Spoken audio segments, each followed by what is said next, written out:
Good evening children. आज जो topic हम लोग करेंगे that is adjustment of reserves, accumulated profits and losses in context of retirement of a partner. Partner जब retire होता है तो फर्म के खाते में बहुत सारे प्रॉफिट्स होते हैं प्लस लॉसेस होते हैं।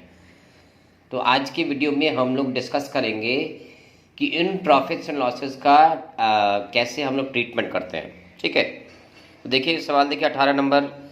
Bridge Bimal bridge and Ajay partner sharing loss in the ratio of 3:2:1।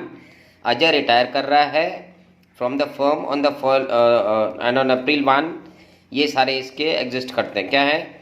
General reserve 60,000 का है हमारे पास। ये हमारा इसमें एक बात जानना है कि जो भी प्रॉफिट्स होता है वो पार्टनर्स के नाम पे क्रेडिट होता है, पार्टनर्स के कैपिटल अकाउंट में क्रेडिट होता है, और जो भी लॉसेज होते हैं वो पार्टनर्स के कैपिटल अकाउंट में हम डेबिट करते हैं। क्लियर? तो जनरल रिजर्व ये प्रॉफिट है तो ये पार्टनर्स के कैपिटल में क्रेडिट हो जाएगा। पीएल अकाउंट डेबिट बैलेंस है, ये लॉस है तो पार्टनर्स कैपिटल में डेबिट हो जाएगा। वर्कमैन कंपनसेशन रिजर्व 24,000 का है, मगर इसमें कोई भी लायबिलिटी एग्जिस्ट नहीं कर रही है। तो अगर कोई लायबिलिटी एग्जिस्ट कर रहा होता तो हम डिफरेंस को ट्रांसफर करते हैं द पार्टनर्स कैपिटल अकाउंट, मगर as because there is no liability the whole of the 24,000 rupees will be credited to the partners capital account। understood? और ईपीएफ एम्प्लॉयज प्रोविडेंट फंड जो है वो एम्प्लॉयज का fund होता है, so that is not to be transferred in the partners capital account. उसमें partners का कोई भी शेयर या हिस्सेदारी नहीं होती है। Okay, so how we will do the entries, will see to that. देखिए जनरल रिजर्व था हमारे पास 30,000 रुपये का, तो general reserve account debit okay to Bimal को हमने दे दिया 30,000, ब्रिज को दे दिया 20,000 और अजय को दे दिया 10,000। तो इनका जो रेशियो था प्रॉफिट शेयरिंग रेशियो पीएसआर जो था, profit sharing ratio amongst the partner was 3:2:1। तो यानी 60,000 को हमने 3:2:1 में बांट दिया है। क्लियर? नेक्स्ट जो है कंपनसेशन रिजर्व, तो वर्कमैन्स कंपनसेशन रिजर्व पे देखिए 24,000 का था। ये सारा का सारा प्रॉफिट है बिकॉज इसमें कोई भी लायबिलिटी या पेमेंट एग्जिस्ट नहीं करता है। So that is also credited to the partners capital account in the ratio of this 3:2:1। तो 24,000 को आपने 3:2:1 में बिमल ब्रिज और अजय में बांट दिया, 12,000, 8,000, 4,000 रुपया। Okay, next. अच्छा, नेक्स्ट जो अमाउंट है that was the profit and loss debit balance. So profit and loss debit balance is always a loss. तो सी, अब यहाँ पे पार्टनर्स कैप लॉस अगर होगा, नुकसान होगा, तो पार्टनर्स कैपिटल को डेबिट करते हैं। तो पार्टनर्स कैपिटल अकाउंट डेबिट 30,000 का टोटल लॉस था तो हमने उसको 3:2:1 में बांट दिया है। तो ब्रिज का 15,000 दिया, बिमल को 15,000 हमने डेबिट किया है, ब्रिज को हमने 10,000 डेबिट करे हैं और अजय को हमने 5,000 डेबिट करे हैं। Okay, and see a note, employees provident fund belongs to the employees, so it is not to be distributed amongst the partners. Okay, so this is how you enter the division of reserves and profits in the accounts of the partners. अब ये देखिए दूसरी सवाल देखेंगे। Alok, Ankit and Bipin are partner sharing profits and loss in the ratio of 3:2:1। Ankit retire कर रहा है और आलोक और बिपिन जो है वो फ्यूचर प्रॉफिट शेयर करेंगे 3:2 में। तो जब कभी भी हमें नया रेशियो दिया रहता है, पुराना रेशियो दिया रहता है, तो हमें वहाँ पे रिटायरमेंट के कंटेक्स्ट में गेनिंग रेशियो निकालना होता है। पहले गेनिंग रेशियो निकाल लेंगे, मगर यहाँ पे एक ट्रिक क्या है कि ये they also decided to give the effect by passing an adjustment entry. इसके पहले सवाल में हमने 3-4 एंट्री पास करे थे, लेकिन अब क्या है कि सारे रिजर्व्स का एडजस्टमेंट हमको एक ही एंट्री के द्वारा करना है। Okay, so they decided to give the effect by passing an adjustment entry of the following accumulated profits and losses without affecting their book values। माने ये ऑलरेडी हमको बुक्स में दिखाना भी है और दिखाया हुआ भी है, तो इसको हमने ऑल्टर नहीं करना है, एक सिंपली एडजस्टमेंट एंट्री पास करना है। तो कैसे करेंगे आइए देखते हैं। पहले हम लोग कंप्यूट करेंगे गेनिंग रेशियो। ओके, तो गेनिंग रेशियो के लिए हमको क्या चाहिए? पहले first we need to have the old ratio. Old ratio कितना है? 3:2:1। नया रेशियो कितना है? नया रेशियो है 3:2। ठीक है। अच्छा, रिटायर कौन कर रहा है? अंकित कर रहा है। तो अब गेनिंग रेशियो क्या होता है? Gaining ratio equal to new ratio minus old ratio. तो पहले आलोक का निकाल लेंगे। आलोक का नया रेशियो कितना है 3/5 माइनस आलोक का पुराना कितना है 3/6। तो इसका एलसीएम हो जाएगा 30, 18 माइनस 15 यानी 3/30। ओके। अच्छा, उसके बाद है जो नेक्स्ट पार्टनर है हमारे पास विपिन।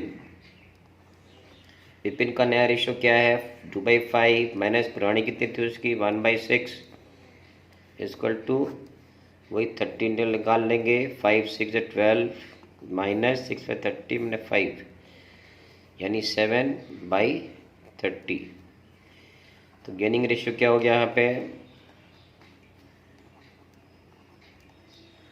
Equal to 3:7। क्लियर। अब हमने टोटल रिजर्व्स निकालना है। ठीक है, टोटल रिजर्व्स कितना है मेरे पास यहाँ पे देखो। जनरल रिजर्व है, जनरल रिजर्व हमारे पास 30,000 है। ठीक है, इसके बाद कंटिंजेंट रिजर्व,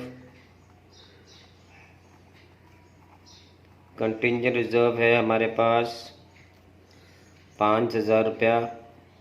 ओके, ठीक है। फिर उसके बाद है पीएल अकाउंट, क्रेडिट बैलेंस कितना रुपया है हमारे पास 15,000 रुपया। ठीक है, तो अब इन तीनों को जोड़ देना है। तो ये हो जाएगा कितना मेरा 20,000 रुपया, सॉरी 50,000 रुपया। अब यहाँ से लेस करना है एडवर्टीजमेंट सस्पेंस, ये हमारा था 20,000 रुपया। ठीक है, तो टोटल तुम्हारे पास जो रिजर्व है वो है 30,000 रुपया। ठीक है, क्रेडिट बैलेंस। अब इसका हमें एडजस्टमेंट एंट्री पास करना है। ठीक है, तो अब रिटायर कौन कर रहा है देखो उसमें Ankit share in profits equal to 2/6।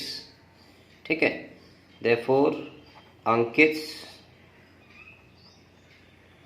Share equal to 2/6 into 30,000 यानी उसको मिलेगा 10,000।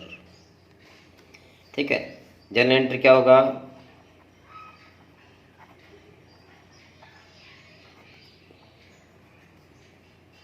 तो यहाँ पे फ़ायदा किसको हो रहा है, यहाँ पे फ़ायदा हो रहा है एग्जिस्टिंग पार्टनर्स को, राइट। फ़ायदा हो रहा है यहाँ पे एग्जिस्टिंग पार्टनर्स को, that is Alok and Vipin. तो एंट्री पास करेंगे Alok's capital account debit, okay, Vipin's capital account debit to Ankit's capital. तो अंकित को कितना मिलना है, अंकित को मिलना है 10,000। ठीक है, जो कि ये लोग बियर करेंगे किस रेशियो में, ये 3:7 में। ठीक है, यानी आलोक कितना डेबिट खाएगा इसमें, आलोक का डेबिट होगा 3,000 रुपया, अच्छा सर 30,000 रुपया, और ये उसको हो जाएगा 7,000 रुपया। ठीक है, तो ये हो गया adjustment entry, being profits adjusted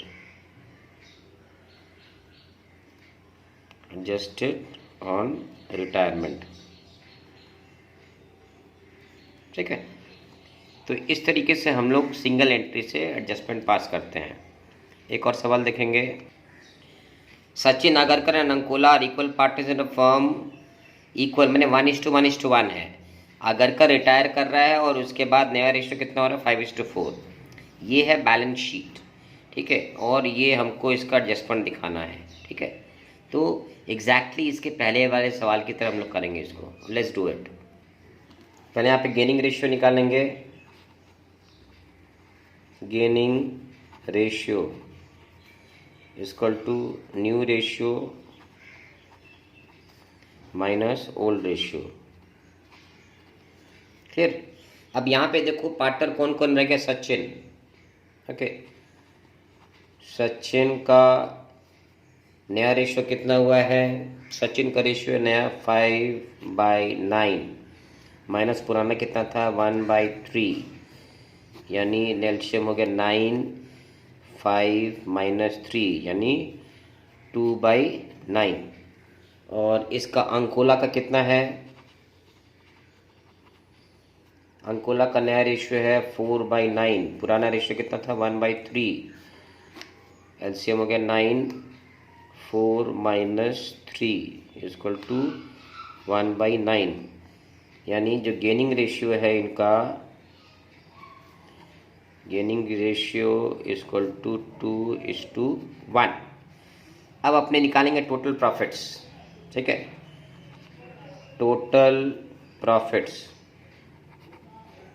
ठीक है, तो बैलेंस शीट के जो लायबिलिटी साइड में है वो सारा हमारा क्रेडिट बैलेंस है। क्या क्या है हमारे पास, जनरल रिजर्व। ठीक है, जनरल रिजर्व कितना है हमारे पास, 50,000 रुपया है।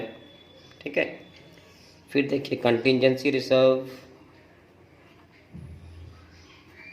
कंटिंजेंसी रिजर्व, तो चूंकि कोई इसमें एक्सपेंस नहीं है इसलिए इसको पूरा हम लोग दे देंगे पार्टनर्स को। अब इसके बाद है PL account, profit and loss account. ये कितना है, ये हमारा 30,000 रुपया है। क्लियर। अब इसके बाद है investment fluctuation reserve, investment fluctuation reserve. तो देखिए इन्वेस्टमेंट फ्लक्चुएशन रिजर्व था 15,000। एसेट साइड में देखेंगे कि इसका मार्केट वैल्यू इन्वेस्टमेंट का 2 लाख था, अब हो गया 1,90,000, यानी 10,000 का नुकसान हुआ है। तो माइनस कर देंगे इसमें से, तो अभी भी मेरे पास कितना बचा है रिजर्व में, 5,000 रुपये, वो पार्टनर्स को मिल जाएगा। क्लियर। अब उसके बाद है workman compensation reserve, workman compensation reserve. चूंकि वर्कमैन कंपनसेशन और लोग से अच्छा 2,000 है, तो यदि क्या हो जाएगा, यहाँ पे 12,000 रिजर्व है माइनस 2,000 जो उनका खर्चा है माइनस कर देंगे, तो ये पार्टनर्स को कितना मिल जाएगा, 10,000। क्लियर। और तो अब इसको ऐड कर देंगे हम लोग, तो कितना हो जाएगा, 50, 55 और 30, 85, 5, 90 और 1,00,000 रुपया। ठीक है, और एसेट साइड में एक लॉस है हमारा जिसको बोलते हैं एडवर्टीजमेंट, एडवर्टीजमेंट सस्पेंस। इसका बैलेंस दे रखा है 10,000 रुपया, यानी पार्टनर्स को 90,000 रुपया रिजर्व का मिलना है, टोटल रिजर्व। ओके, अब रिटायर कौन कर रहा है इसमें, शेयर ऑफ आगरकर। ठीक है, इक्वल टू 90,000 टोटल रिजर्व है, इनटू आगरकर का शेयर था इसमें इक्वल था तो 1/3 यानी 30,000। ठीक है, अब क्या एडजस्टमेंट एंट्री पास करेंगे, adjustment entry for sharing of reserves. ठीक है, तो इनका गेनिंग रेशियो कितना था, 2:1, तो क्या हो जाएगा entry, Sachin's capital account debit, Ankola's capital account debit to Agarkar capital. ठीक है, आगरकर को 30,000 मिलना था, गरकर को 30,000 मिलना था और ये कौन बेयर करेगा, सचिन बेयर करेगा 2 रेशियो में, दैट इज 20,000 और ये 1 हिस्सा बेयर करेगा, दैट इज 10,000। ओके, तो इसका नरेशन हो जाएगा being adjustment entry past for reserves. ठीक है, और जब हम लोग बैलेंस शीट बनाएंगे तो एडजस्टमेंट एंट्री जिसमें से पास करते हैं उसमें पूरा सारा आइटम जो भी हमने डिवाइड किया है सबको हम लोग एज इट इज़ उस वैल्यू में दिखाएंगे। Okay, so this was how we distribute the reserves and losses amongst the partners at the time of retirement of partner। तो नेक्स्ट वीडियो जो रहेगा वो हमारा फुल फ्लेजेड सवाल पे रहेगा। Okay, so till then keep watching and if you have any problem please comment and please do like, share and subscribe the channel। okay, thank you।